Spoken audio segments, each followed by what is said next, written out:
بات ہے اس پلاننگ کی۔ پلاننگ کیا ہے؟ ہم لوگ لائف میں بہت سارے پلان کرتے ہیں۔ بڑے بڑے آپ نے بزنس مین لوگ دیکھے ہوں گے، بڑے بڑے امیر ترین شخصیات جن کے پاس پیسہ اتنی زیادہ مقدار میں موجود ہے کہ وہ اپنے دماغ میں کچھ چیز پلان کریں اور ود ان 1 منتھ 1 ویک یا within couple of days وہ اس چیز کو انجام دے دیتے ہیں۔ ابھی دماغ میں ایک پلان آیا، دماغ میں ایک سوچ آئی، اس کو فوراً جو ہے وہ اصلیت کا روپ دے دیا۔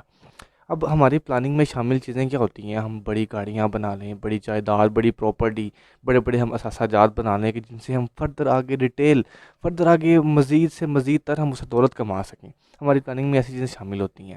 بعض لوگوں کے پلان ہوتے ہیں، یار میں ایسی پراپرٹی بنا لوں کہ مجھے گھر بیٹھے پیسے آتے رہیں اس پراپرٹی کے رینٹ کی فارم میں، آگے فور سیل کروں میں ان چیزوں کو، تو پھر مجھے اس سے بھی فردر منافع آتا رہے اور پروفٹ آتا رہے اور میں فردر امیر سے امیر ترین ہوتا چلا جاؤں۔ ہماری پلاننگ میں ایسی چیزیں شامل ہوتی ہیں۔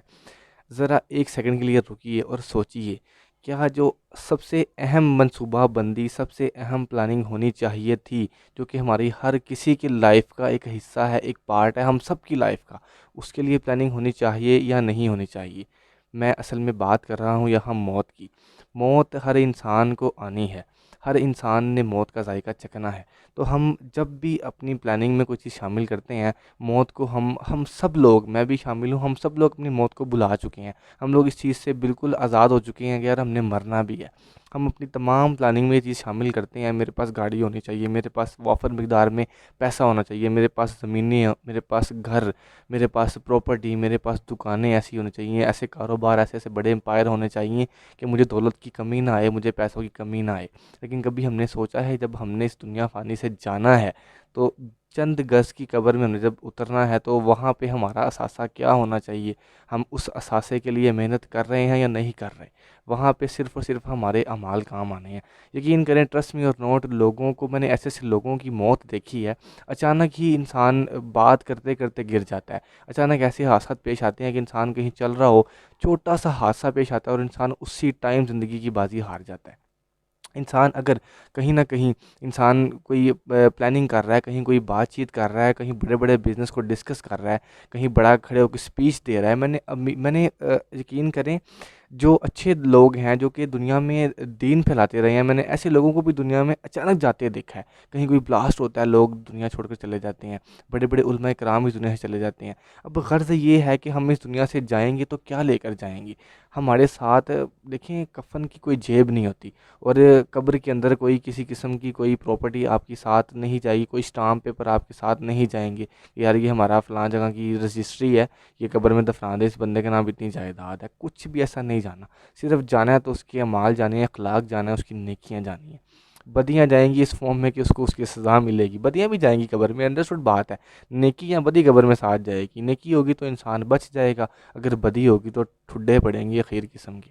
یہ ہم سب لوگ جانتے ہیں، بس اس چیز سے ہم لوگ آزاد ہو چکے ہیں، ہم سوچتے نہیں ہیں، ہم اس سوچ سے آزاد ہو چکے ہیں، اس بارے میں سوچنا ہم بھول چکے ہیں۔ ہم نے اگر کبھی یاد آ بھی جائے تو ہمیں شب برات کو یاد آ جاتا ہے، ہمیں رمضان کی طاق رات کو یاد آ جاتا ہے کہ یار ہم نے عبادت کرنی ہے۔ ہمیں کچھ ایسے مخصوص راتیں ہیں جو اسلام میں بھی کہیں نہ کہیں ہیں، اور کچھ راتیں ہم نے خود بدعتی طور پر بنا لی ہوئی ہیں، اصل میں ان کا کنسیپٹ نہیں ہے، لیکن خیر یہ ہمارا ٹاپک نہیں ہے۔ لیکن ہم کچھ مخصوص راتیں ہم نے ڈیسائیڈ کر لی ہوئی، اس راتوں کو ہم عبادت کر کے ہم سمجھتے ہیں ہم نے اپنا کام انجام دے دیا۔ لیکن ساری زندگی کہتے ہیں نا، سو چوہے کھا کے بلی حج کو چلی، ہم ساری زندگی برائی کرتے رہتے ہیں، اور چند ایک مومنٹ میں بیٹھ کر ہم کہتے ہیں کہ ہم بخشوا لیں گے۔ ایسا ممکن نہیں ہے۔ دیکھیں، میں یہ نہیں کہہ رہا کہ آپ اپنے رب پر توکل کرنا چھوڑ دیں کہ وہ معاف نہیں کرتا۔ اللہ غفور الرحیم ہے، واقعی میں معاف کرنے والی ذات ہے، آپ واقعی میں ان راتوں کی عبادت کر سکتے ہیں۔ ہر رات عبادت کی رات ہے، ہر رات عبادت کی رات ہے، آپ ہر رات عبادت کر کے اللہ سے اپنے گناہوں کی معافی مانگ سکتے ہیں۔ اور پتہ نہیں مانگتے ہم لوگ کیوں نہیں ہیں؟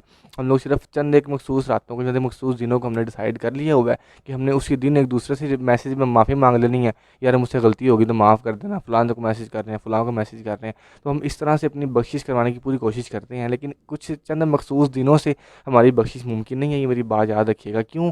کیونکہ ایسے لوگ اچانک، جن لوگوں کی موت ہو جاتی ہے، جن کو معافی مانگنے کا موقع ہی نہیں ملتا، نہ انسانوں سے اور نہ اپنے اللہ پاک سے، تو وہ لوگ کیا کریں گے؟ وہ لوگ کہاں جائیں گے؟ ایکسیڈنٹ میں لوگ جا رہے ہوتے ہیں، گاڑی میں گانا لگایا ہوتا ہے اونچی اونچی آواز میں، خود بھی ڈسکو ڈانسر بنے ہوتے ہیں، ہل رہے ہوتے ہیں اپنے آپ کو، اچانک سے حادثہ ہوتا ہے گاڑی کا، انسان جو ہے وہ اللہ کو پیارا ہو جاتا ہے، تو کہاں معافی کہاں مانگی؟ نہ اپنے انسانوں سے معافی مانگی، نہ اپنے رشتہ داروں سے معافی مانگی، جو بھی انسان وہ بھی انسان ہی آخر، خیر، نہ اپنے اللہ پاک سے معافی مانگی، تو وہ کہاں جائیں گی؟